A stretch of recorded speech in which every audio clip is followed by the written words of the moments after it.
We've talked of the material, we've talked of the political, we've talked of entertainment and art and cinema. Next up, we're going to talk about faith in reason and its place in society and the various forms that faith is taking in the modern world. We have Jaggi Vasudev, Sadhguru Jaggi Vasudev,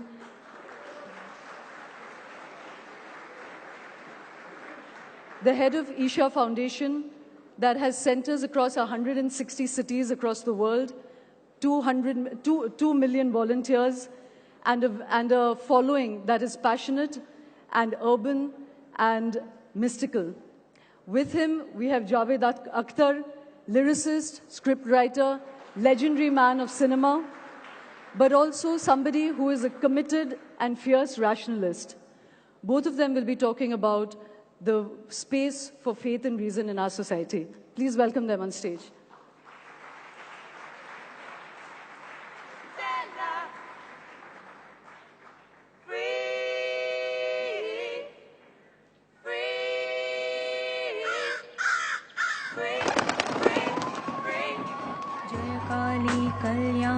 खरपदारिणि Girija Ghanshyam Chandika छत्रधारिणि Girija जगजननी Jwalamukhi Adishakti आदिज्योति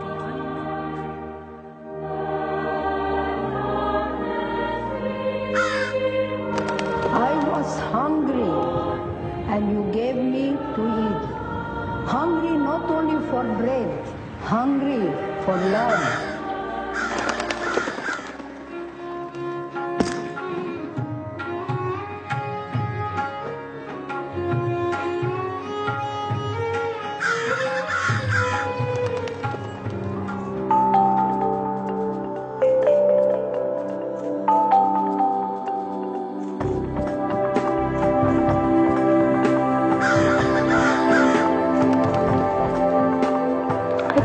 It is my bounden duty and I must endure.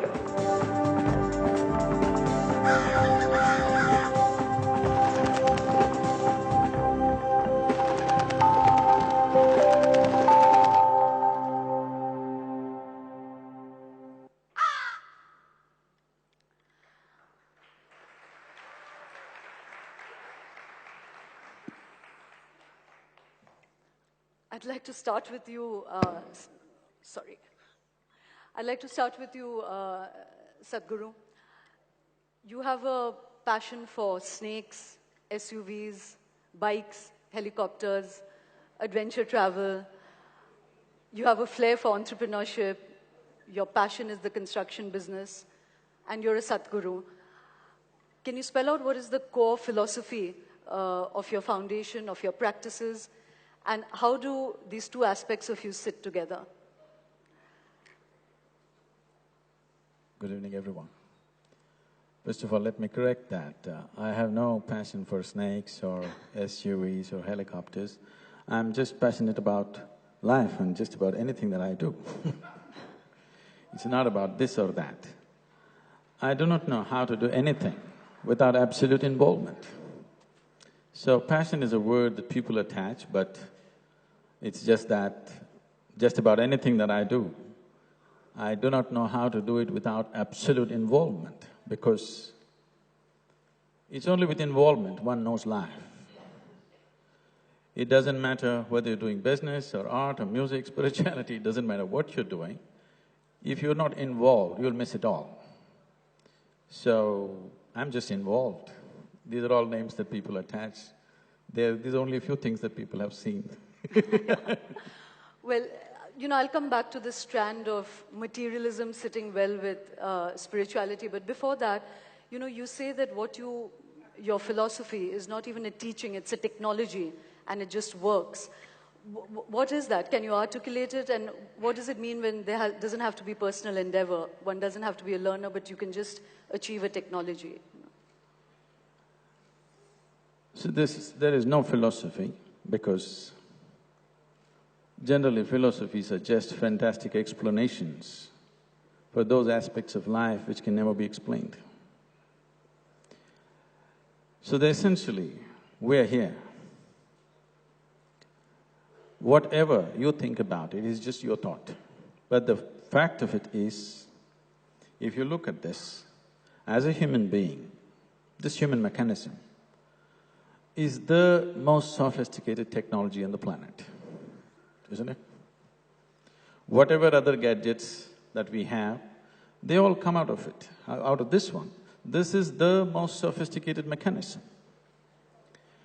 You see today people are deeply engrossed in their iPhones, but what about the eye? This is the thing, this is the gadget. If you pay enough attention to this, you would understand how to operate this at its highest possible mode. So the whole process that we refer to as spiritual is just this, so that this mechanism attains its fullest capability and possibility, that it doesn't just operate in a minimalistic way. So that's why it's a technology. Philosophies have happened because of the misunderstanding of the technology. Otherwise, essentially, only technologies were transmitted. If you look back and see, there were no teachings in this country, there were only methods. There were only? Methods. How to do it, how to make this happen at its highest possible level. So once we enter this sphere, being a subjective dimension of life, you have a body, you have a mind, you have emotions, you have energies supporting all these three. So when we handle all these four dimensions, some of it may not come under the purview of rudimentary logic and reason that a lot of people subscribe to. Because of that rudimentary level of reasoning, they think it's beyond reason. It is very much in reason. If you probe into it, we can go into it. But in fact, before we go further with that, in the past you said yes that, in India there's always been methods, there hasn't been teachings. But the purpose of spirituality was, to some extent, to disconnect people from desire, from materialism, to understand the limits of that. Why is it that with the Isha Foundation's philosophy, just self-actualization is the goal, expressing yourself to the maximum you can, rather than to understand the finiteness of that? See, this understanding that spiritual means you have to dissociate with desire. Let's understand it this way. If you desire for food, if you desire for money, if you desire for a piece of land on this planet, if this is considered greed, now you want to know the very source of creation. This is super greed, isn't it? So where is the question of dissociating? It is evolution of desire, not dissociating with desire. Your desire is evolved. When you are a 5-year-old child, what you desired for completely fell away when you were 10. What you desired for when you were 10 completely was meaningless when you're 15. What you desired as 15 when you're 30 doesn't make any sense. So your desire is evolving. If you evolve very slowly, you will go at this pace. If you go beyond your experience and think beyond and reason beyond where you are, right now as you sit here, if you understand that after all you and me are mortal, whatever we may do, when you understand you're mortal, naturally the question of what is beyond, where did I come from, where will I go, this is naturally in the purview of human intellect. See, if you are not given ready-made answers by somebody, it is very, very natural that every human intellect will inquire, where did I come from, where will I go, what is the nature of my existence? So, this is not dissociating from desire, this is just evolving your desire to a new possibility. I'm going to bring Javed Sahab into the conversation in a bit, Javed Sahab. I just want to probe this a little more. I'm in no hurry. Take your time. I'll finish it. Sadhguruji, Javed Sahab, this is called theatrical timing. You've got to clap for saying nothing, actually. Sadhguruji, we've called our session 5-star fixes because, and the reason I'm saying this is because perhaps it's something that one doesn't understand, that to be a part of your course, which actually a lot of my friends have taken, and I must admit that it does transform them, the breathing techniques, they come back calmer people, but it costs a lot. How… Is your spirituality, your technique, your old technologies not available for the poor? I want you to understand this. 70% of Isha Foundation's work is in rural India, where it's 100% free. I'm just robbing you to keep that 70% active. I couldn't get it. I missed that. So, you need to understand this. We charge one way in United States, another way in UK, another way in Lebanon, another way in Sri Lanka, another way in India, one way in Mumbai, one way in the ashram, one way in a local town, and in the village, it's free. You've got to give your accountants to the government. I will. It is already there. And above all, the volume of work our volunteers are doing is all funded by this. The amount of medical work, free medical work that's happening, education, we're involved with about 36,000 children right now actively. We're the largest ecological movement in the country. Nowhere in the history of independent India has this happened in any state. Tamil Nadu's green cover has gone up 7.2% in a matter of 8 years, with 17 million living trees that we have planted. So, where does money come from all this? No, but Sadhguru, that doesn't answer my question, because I of course you do a lot of rural outreach and one knows that. I was asking about those who do not have money should come and take it in the village, it's free. No, I was talking about your… See, now the thing is, five-star culture, people want air-conditioned rooms, people want all the comfort and they want it free. How does it come? Somebody has to pay for it. No, Sadhguru, I just want to finish my question. It's not about you charging the rich, which is fine for their well-being. I was asking whether your breathing techniques, your technology of self-actualization, whether that is available to the poor. Your meditative techniques, not your rural outreach. No, I'm talking about the meditative techniques. All the inner engineering programs in the villages are free, 100% free. Okay. One other question, which is about your central philosophy is to do with yoga and with breathing techniques, but there is also another… I would like to dissociate from that word philosophy. Okay. Your technology is connected with breathing techniques. But you also believe in past life. One of my colleagues spent a week with you at the foundation and wrote a big piece.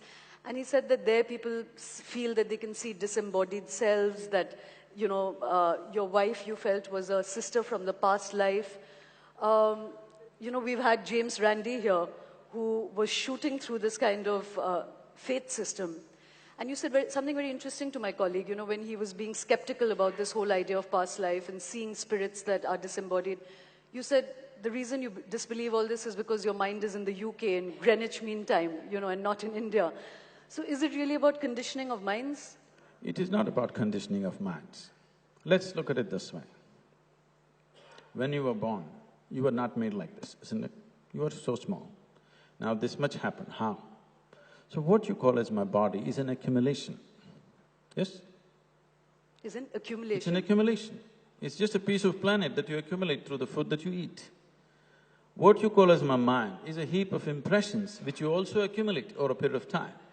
So your body is an accumulation, your mind is an accumulation. What you accumulate, at the most you can claim it's yours, but you cannot say it's me, isn't it? It's like the 5% of the universe that we understand now. One of the scientists were telling us about No, I'm not talking about that. See, right now, whatever you accumulate, you can claim it's yours, but you cannot claim it's me, isn't it? What you accumulate cannot be you, isn't it? So you gathered your body, you gathered the whole volume of your mind, so what the hell are you? Never been looked at, isn't it? You're making assumptions. So your personality, your ideologies, everything picked up, everything accumulated. You can accumulate and keep it and use it, but you can never claim it's mine. Everybody should get this now. If you don't get it now, you'll get it from the maggots. Sadhguru, you had a Mount of Sinai moment when you were young, when you felt that you were instantly transformed. You don't speak of it much. But you also, you also told people that you would die at 42, but you didn't. So… I'm sorry to disappoint you. But that again puts all this realm into, you know, I mean, I'm somebody in the middle zone. People who know me well always tease me about how I try to be a rationalist, but I always believe in the paranormal. But, you know, there is no precision to it. So how, you know, how do you square with that? What would your devotees say if you said something, you know, the paranormal is not empirical? See, these are all words. We keep on inventing more words for all this. This is just life, in the sense.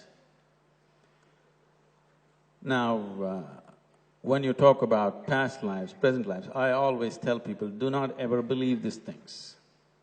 At the same time, do not be a fool and disbelieve it. Because belief and disbelief means just this.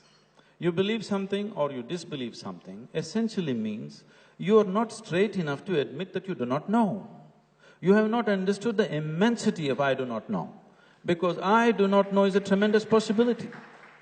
Only if you see I do not know, the possibility of knowing ever arises in you. So this must be clearly demarcated. See, the moment you say, I'm religious, you refer to yourself as a believer. The moment you refer to somebody as spiritual, you refer to him as a seeker. Who can seek? Only one who has realized that he does not know can seek. If he thinks he knows, why will he seek? Okay. Let me come to you, Javed Sahab.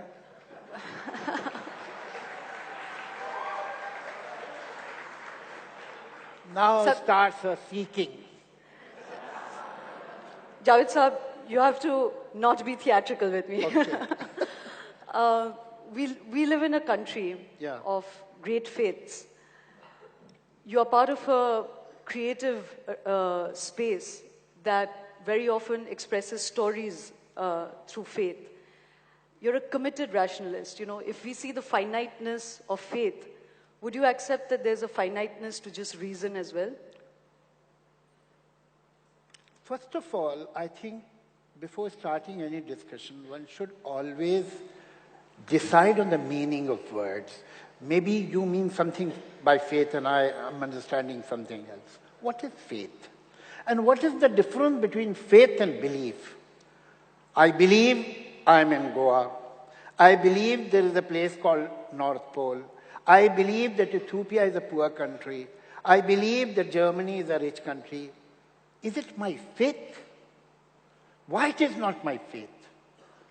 I'll tell you why it is not my faith and why it is my belief, because it is reasonable. Anything, any belief which is devoid of logic, reason, rational, evidence, witness, that is faith.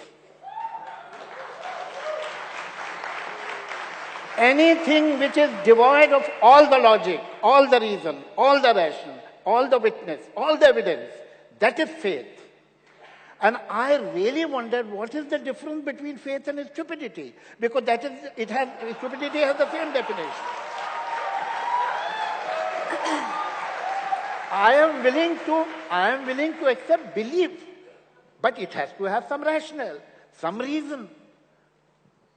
If you don't have any, you disarm me from reason, logic. Now, when you say that whatever a mind is accumulated, my body is accumulated, that is not me. It is like saying that as long as you can peel the onion, you are not finding the onion. These skins are the onion. This accumulation is me. If you eradicate this accumulation, I don't exist. That's all. Javed Sahab. I think I should respond to this. Okay, all right. Now, you being in Nagpur right now, for sure is your belief. But you being in Goa right now is a reality, which you better grasp. Sadhguruji, just give me a moment. There's a reverberation here and we can't really hear each other. Could you just turn the speakers towards us? Or maybe give Sadhguruji another mic because we can't Not really that I can't understand him, I can't even hear him.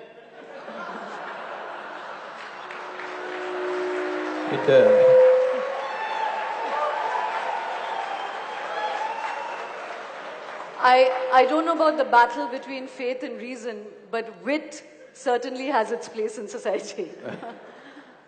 Probably the microphones are arranged in such a way because anyway, even if you hear, you may not understand.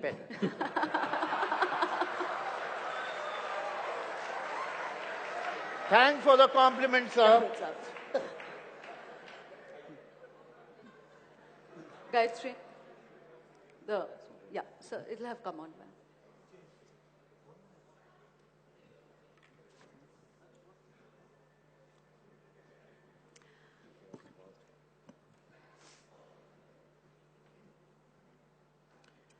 So, yeah, that's Better. now I'll repeat for you. You believing that you're in Nagpur is for sure belief.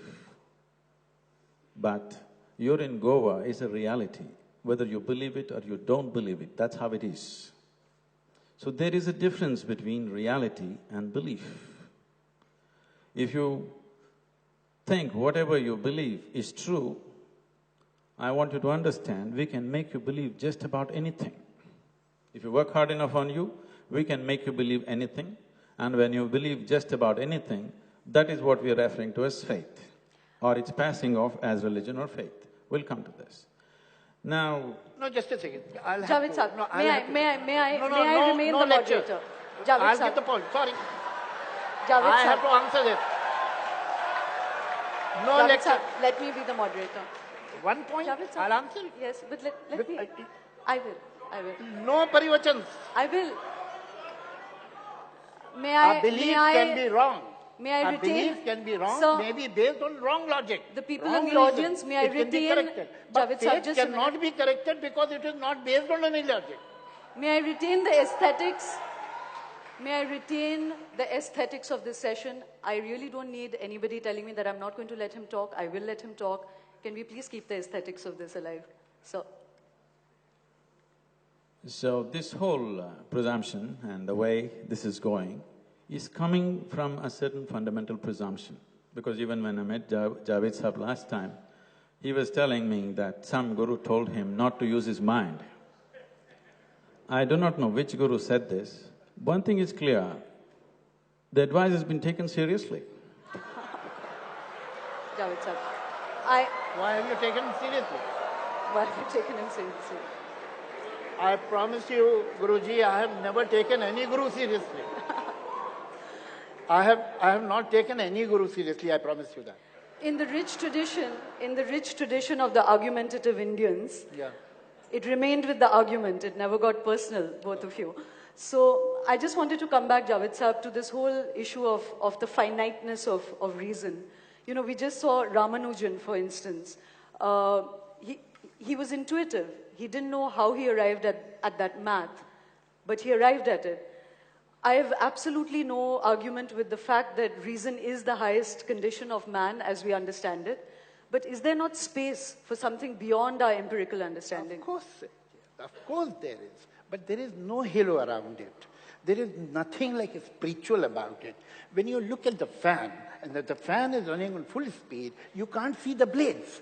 It doesn't mean there are no blades.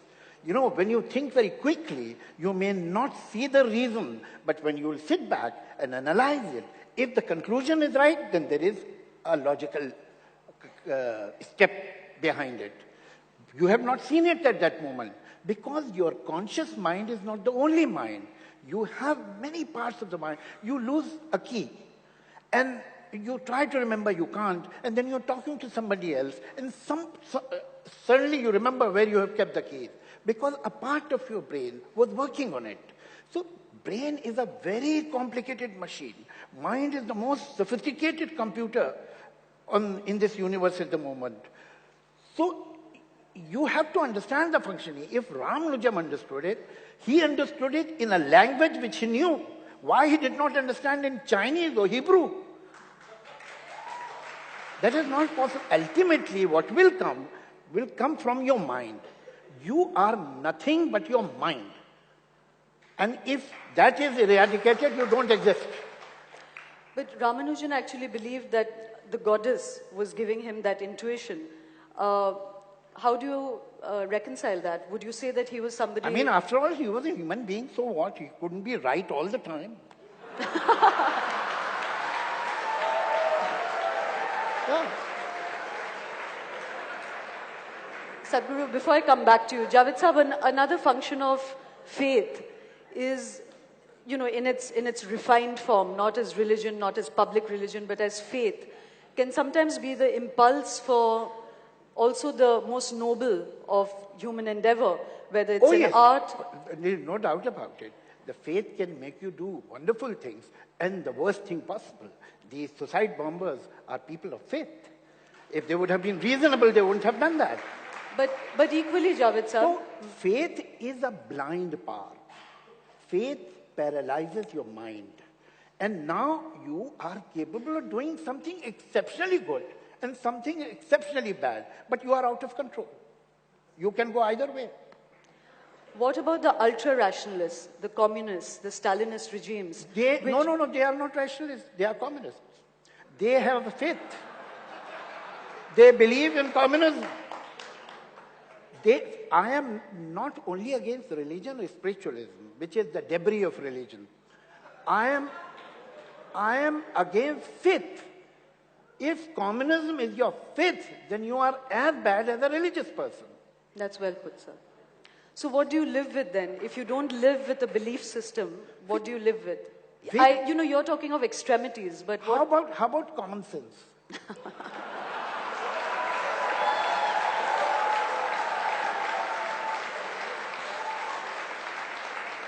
Will it do?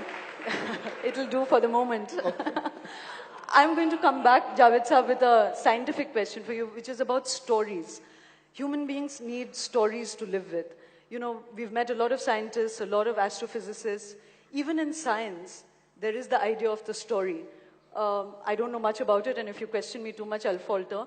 But, you know, the universe, Professor Ganesan was telling us that we understand only 5% of the universe. There's 95% we don't understand. And we both met Richard Dawkins in Jaipur earlier this year. And he was suggesting that outside of this universe, there could be multiverses. Now, that is not something we know. It is a belief in something that is… No, it is not a belief. It is a guess. Maybe, maybe not. No, it's a story you live with. Why can't we live with other stories in the meantime, which give people a sense of certitude in their life, a sense of solace? You see, what is the problem? That as long as you have curiosity, as long as he said very rightly, and I totally agree with him, that you should be humble enough to accept that there are many things that you don't know. And only then you will search. What is wrong with religions? That they know everything. They can tell you how to make a universe in 4 easy lessons. They will tell you where you were before you were born, and where will you go after your death, and so on. So they have all the answers. That is the problem.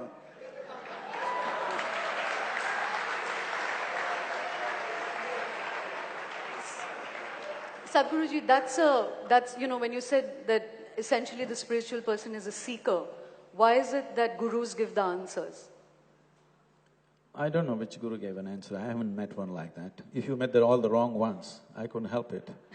No guru ever gave an answer. Gurus only gave methods to deepen your process. I asked you what your method was, sir. Now, we're talking about thought, and the event itself is called think. So let's just look at this. Your thought. Your thought is essentially coming from the information that is already there in your mind, the data that is there in your mind. It's complex, but it is within the limited data that you have. How did you gather this data? This data you gathered through the agencies of 5 senses, by seeing, by hearing, smelling, tasting and touching. This is the way it's gone into you. These are the 5 instruments which are taking in all the data. In your wakefulness and sleep, this data is being gathered all the time. Even in your sleep, in deep sleep, if I say something, we can hypnotize you and make you remember that, actually. Because even in sleep you're recording. But it is only through these 5 senses. These 5 senses are not reliable.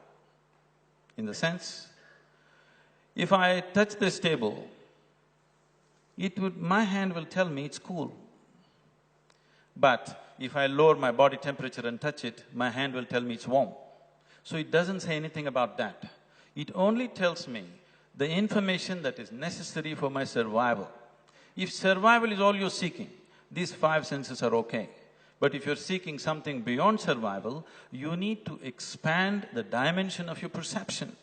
So the whole spiritual process is about how to expand your perception, because only what you perceive is life. The rest is just imagination. If you want to be in touch with reality, you have to enhance your perception. And just assuming these things have happened across the history. When people believed the planet is flat, somebody said it's round, he got killed, okay? Now, everybody thought they can only walk. Somebody says, I can fly, he was almost killed. So this has happened continuously because people believing whatever I do not know cannot exist is the crown of ignorance. Javed Saab,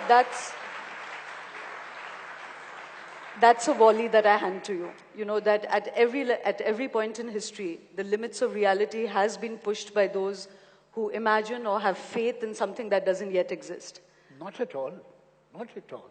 First of all, let's not… the first thing a spiritualist will do, will try to shake your confidence in the five senses that you have. Only then he can control you.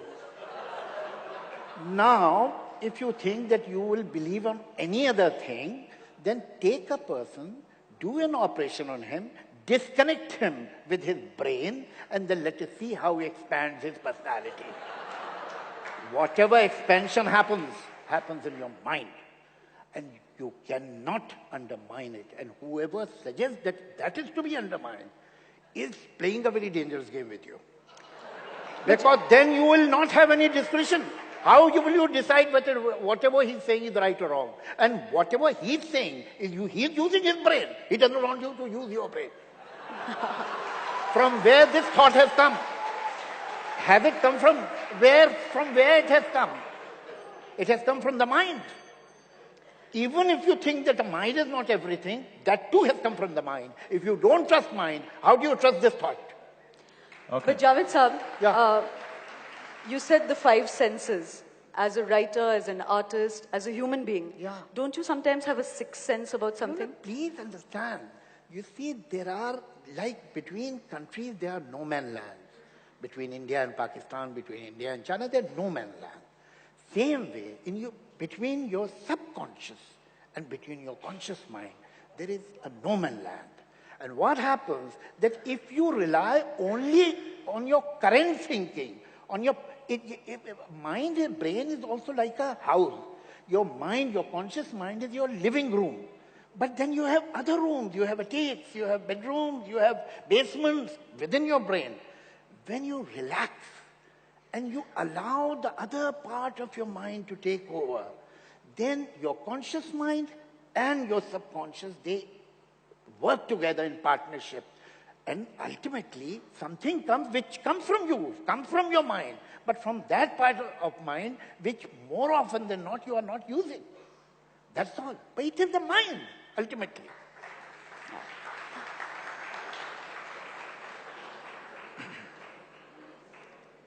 Now, we were talking about stories. Can I say a story? Stories. Can I tell a story? Yeah, sure, please. But just speak a bit louder, Yes. Sadhguru. On a certain day, a lady went to sleep. In her sleep, she had a dream. In her dream, she saw a hunk of a man standing there, staring at her. He started coming closer and closer.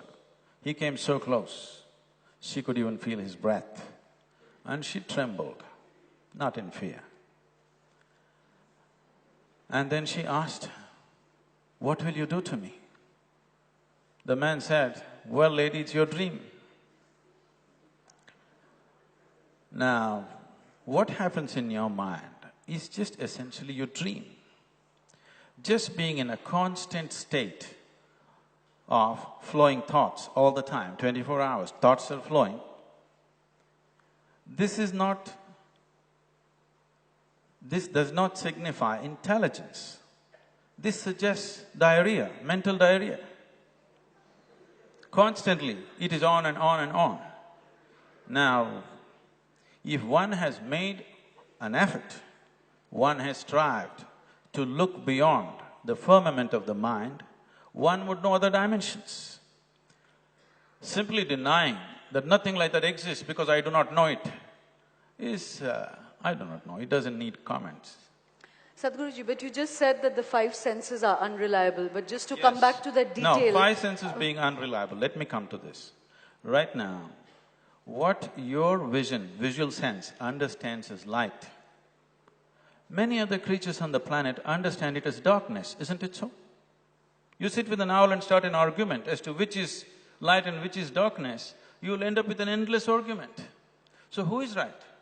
You insist you're right, but that is the whole problem. People insisting that they are right is the whole problem on the planet. But Sadhguru, if the whole point of your technology is to make people actualize themselves, why in the modern world is there still cult creation? Why does your photograph adorn every devotee's or every practitioner's home? Why do they not just take the technology and become independent spirits themselves? See, you don't mind if a… you don't mind if a rock star's picture is in somebody's house, okay? But people don't kill no, for rock let's come stars. to this. He lives a bad life, he is drugged out, but you don't mind. If a film star's picture is there, it doesn't matter. If the 12 girls from the Kingfisher calendar adorns your house, you do not matter. But you have something with me. What is the problem? No, I'll tell you what the problem…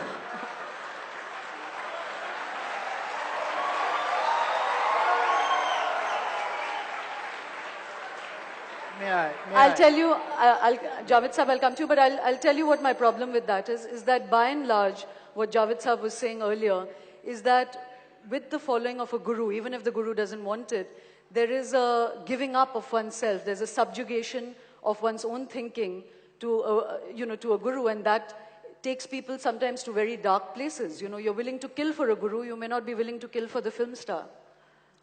But they do. They don't. They do. You come in Tamil Nadu and see people will kill for the film star. My bad. I need you to argue. I'm not finished. You are being unfair. On this point, I'm on his side. Oh my God, okay. I'll tell you why. You know, if a film star is successful and is having a wonderful time, you don't resent. If a rock star is having a wonderful time and is doing good in his vocation, in his profession, you don't resent. If a guru is doing good in his profession and is having a good time, why should you resent? You should not. Definitely, what's your problem? Sure. Now this is the operation of rationality. Huh? The equation should hold good. Let them have good time. Javed,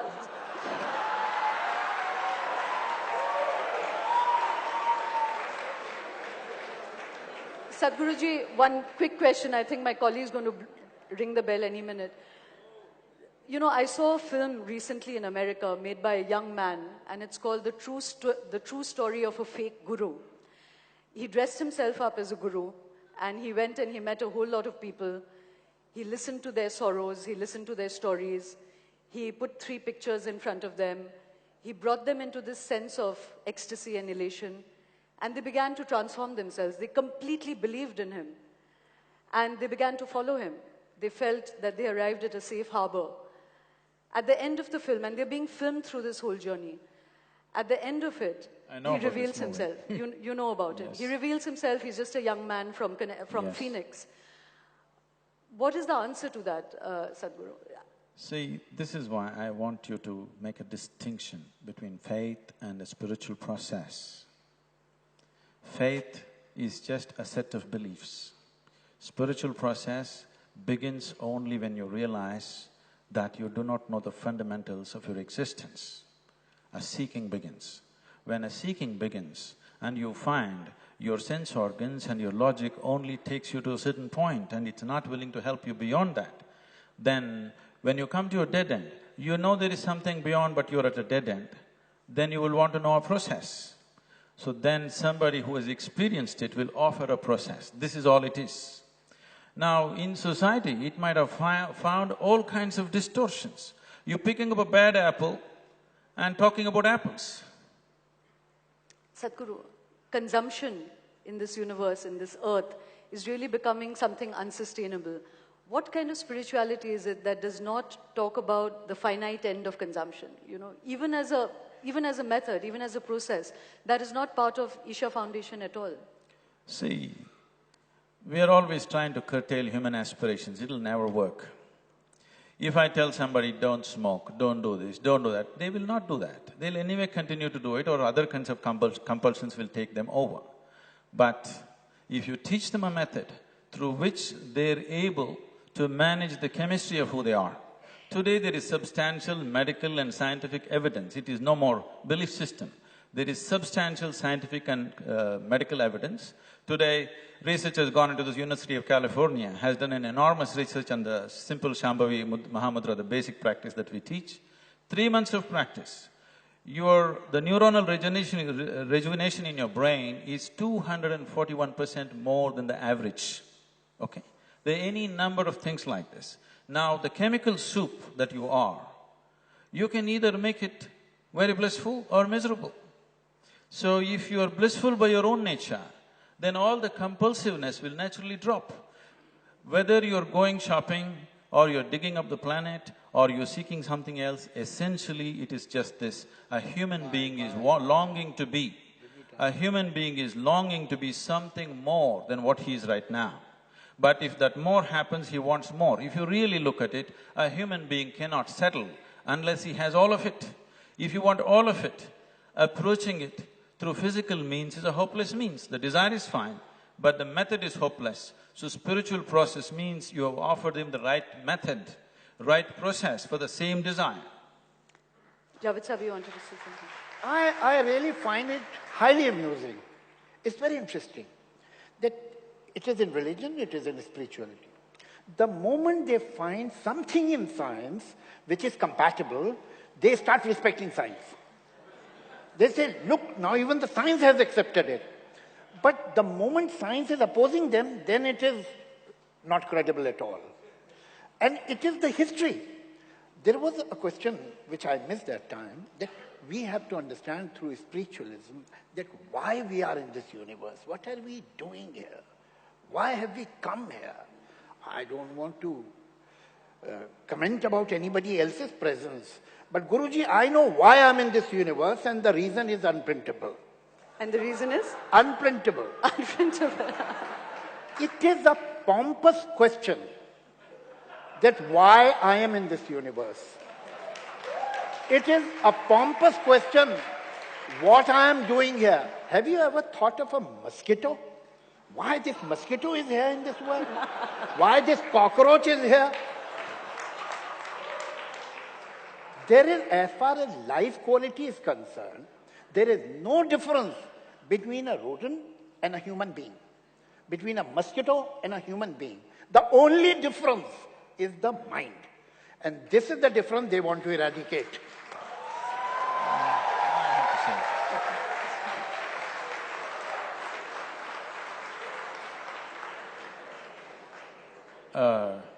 Obviously, this has no relevance to whatever I'm speaking. It looks like it's not even being heard. So, the thing is, the significant aspect of human life is that human life is replete with possibilities which other creatures are not capable of. Every other creature on this planet is fulfilled when its survival process is fulfilled. There is something about a human being that it does not settle with survival. What is called as human begins only after survival is taken care of. So the longing to be an endless expansion cannot be settled by the simplicity of thought. Thought is just a product of the data that we have gathered. And whatever you may know, it is still too limited. That much is established by science. So about science and spiritual process ever being head-on with each other, such a thing has never happened. It is just that you have not been exposed to the right things. As I said earlier, you eat a bad apple and you make conclusions about all apples. It's an unfortunate reality of one's life. I'm going to have to end it at that. My takeaway from this are two things. One, that in India we've had a glorious tradition of the argumentation between men of faith and men of reason. There were the Navratnas in King Akbar's court. Why do you keep saying I'm man of faith? And the big takeaway that I think both of them will agree with is that we can first learn to operate with common sense. Thank you so much for listening.